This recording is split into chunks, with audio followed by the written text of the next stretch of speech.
It's been a long time. Stop. It's been a long time. Yeah, come on. Take this from me. Yeah.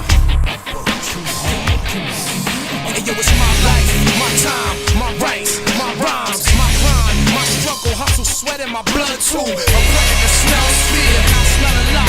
My competitors fled scared. Cause they smelled I was hot. I want it all. Excess, the sex, much success, stress up. I want it all, no less. So come on.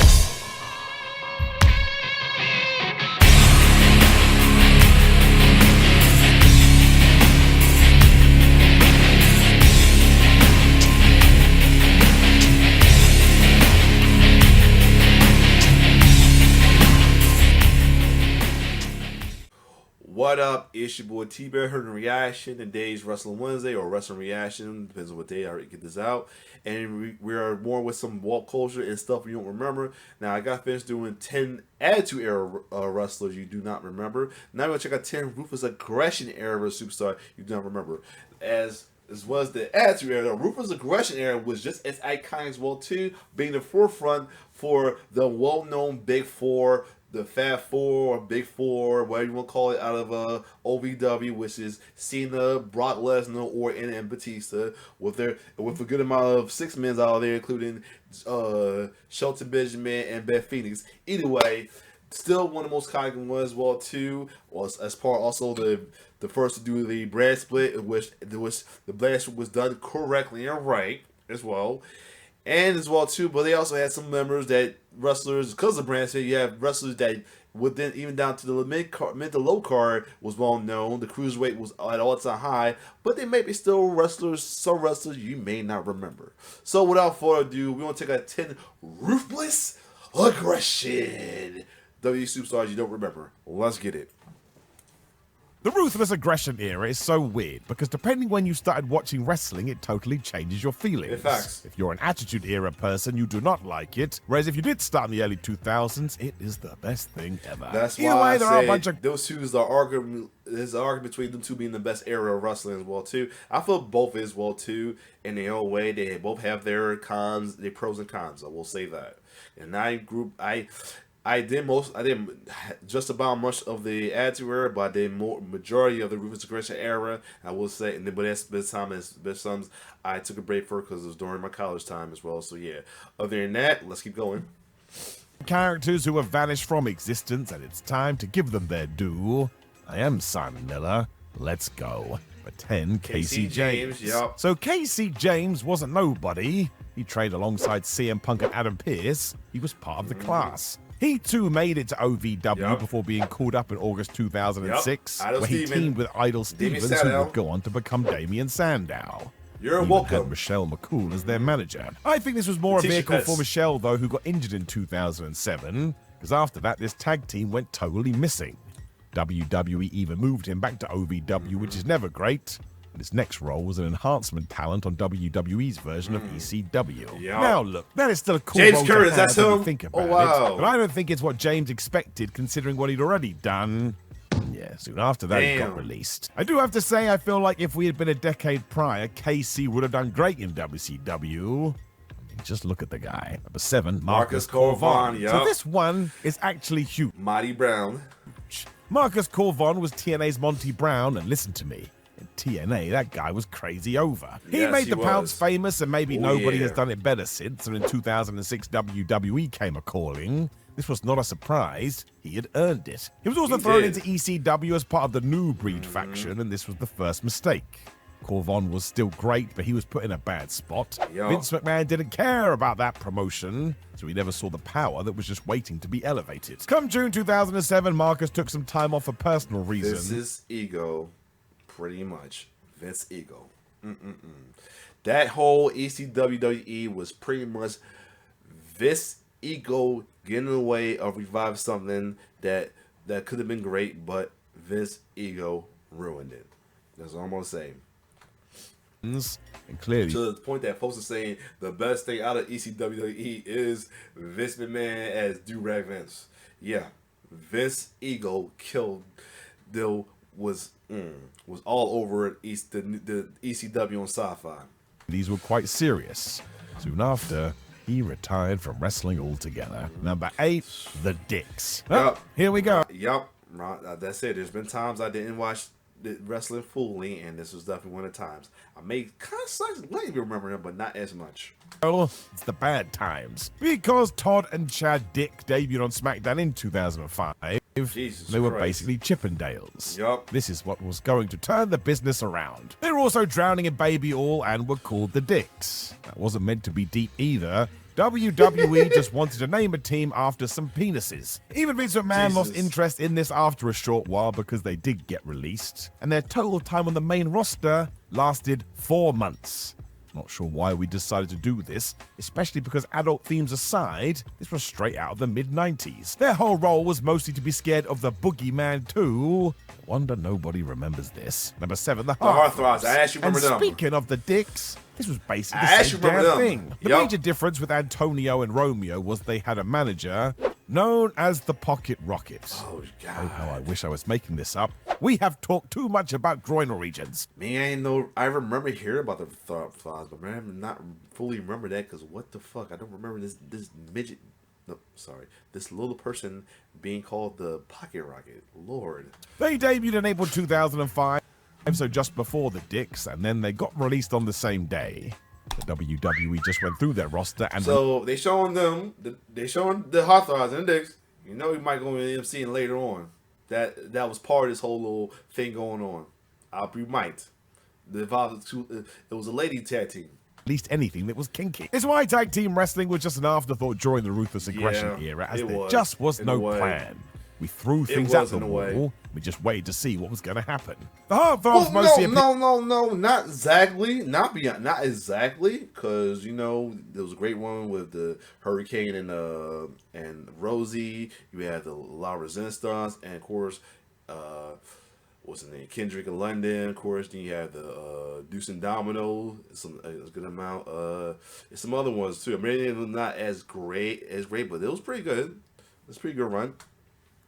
Appeared on Sunday Night Heat 2, so even when they did arrive, they were basically just hanging out in the background.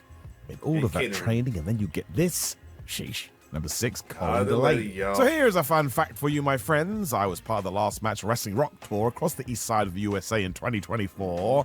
One of the guest wrestlers was Colin Delaney.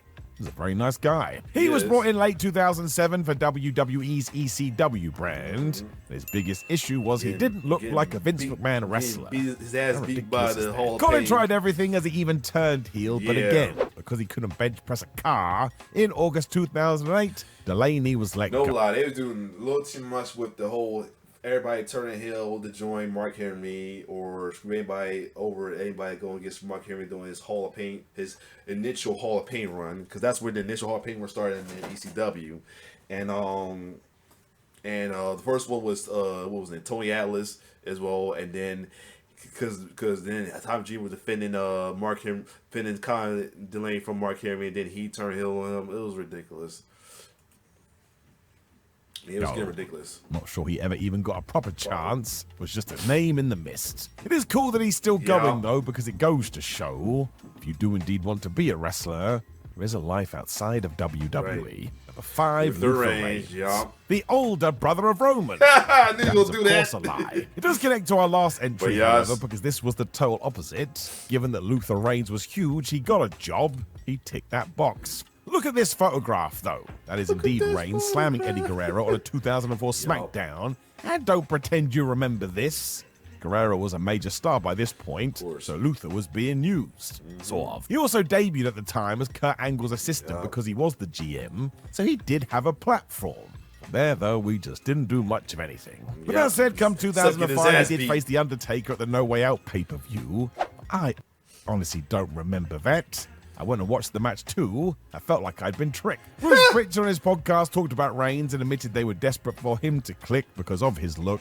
But let's be honest, he did not. Number 4, Amy Weber. So there is a lot more to this story, as after Amy Weber was released, she claimed Randy Orton and Edge bullied her backstage. Now, we don't know the truth, but it's important to talk about. It also feels like it was reflected in her WWE run. She did arrive as part of the 2004 Diva Search before joining JBL's cabinet as the image consultant, but In the locker room, apparent arguments were happening with Edge and Orton, as well as the fact that Weber was not happy with her pay. I suppose all of that meant she ran foul of management as she was gone in 2005 when, yep, Jillian Hall was brought in to replace her. That you likely do remember. For those who enjoy the trivia as well, that little thing she Weber wrestled one match on TV. Number 3, Sylvester Turkey. Yup. So this is another guy I actually do recall. Yup. And I have absolutely no idea why. Burke. It could come down to the fact that WWE pushed Sylvester Dude's a Turkey beast. as He's still, the next I think he's still Kurt doing Angle. God, stop MMA. doing that. The truth is there isn't an ex-Kurt Angle. He was one of a kind. He also arrived on SmackDown alongside Elijah Burke, so yeah, there you go. It was just another random tag team that we held together because why not? Now, Turkey was awesome on the mat and even faced Kurt in 1992 in an actual wrestling match where he lost.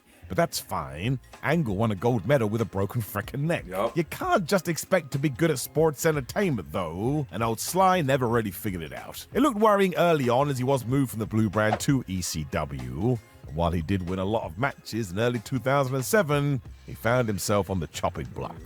The truth was he was just another face in the crowd.